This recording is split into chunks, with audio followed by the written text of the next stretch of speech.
बिहार का ये तस्वीर देखकर आपको झंझोर देगी।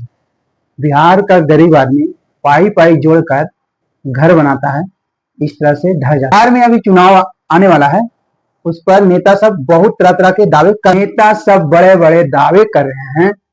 पलायन रोकने की बात हो रही है, मगर इस पलायन का क्या, जो वहां के लोग घर छोड़कर पलायन कर रहे हैं कि डूब कर ना मर जाएं। लेकिन सवाल ये है कि बिहार में बाढ़ आता क्यों है। आप नक्शा में देखिएगा बिहार को, तो धंसा हुआ है। झारखंड, नेपाल और यूपी, ये तीनों जगह से बिहार में पानी आता है। झारखंड से आ रही नदी कर्मनाशा, पुनपुन और सोम नदी, जो तीनों मिलकर गंगा को जल स्तर बढ़ा देती है, जो हमें ये दृश्य देखने पर मजबूर कर देती है।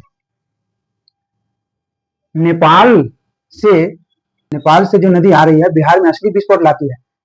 नेपाल से जो आ रही सरिया नदी सारण जिले को तबाह करती है, और गंडक और बूढ़ी गंडक भी बाढ़ का कारण बनती है, जो कोसी नदी में मिलती है।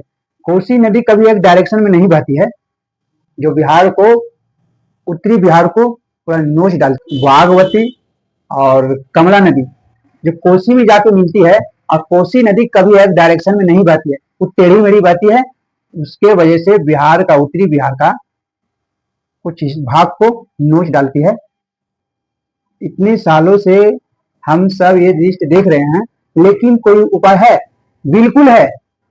सरकार को डैम बनाने पर ध्यान देना चाहिए। उससे बहुत हद तक पानी को धीमा किया जा सकता है, और जरूरत पड़ने पर रोका भी जा सकता है। सरकार को इस पर ध्यान देना चाहिए, ना कि विवाह भवन पे 40 अरब 26 लाख जो कुछ रुपया जो सरकार ने खर्चा करेंगे डैम बनाने पर, अगर यदि खर्चा किया जाए तो बाढ़ का समस्या बहुत हद तक बिहार में रुक जा सकता है। नेता बिहार का जो भी हैं, इस पर ध्यान देना चाहिए, और सरकार से भी इस पर ध्यान दिलवाना चाहिए। या संसद हो या वहाँ का जो भी कार्यकर्ता हो, सभी से अनुरोध है कि बिहार को बाढ़ रोकने का व्यवस्था के लिए डैम बनाने का बहुत जरूरी है। बिहार में डैम बनवाओ तो बिहार का बहुत हद तक बाढ़ का समस्या रुक जाएगा।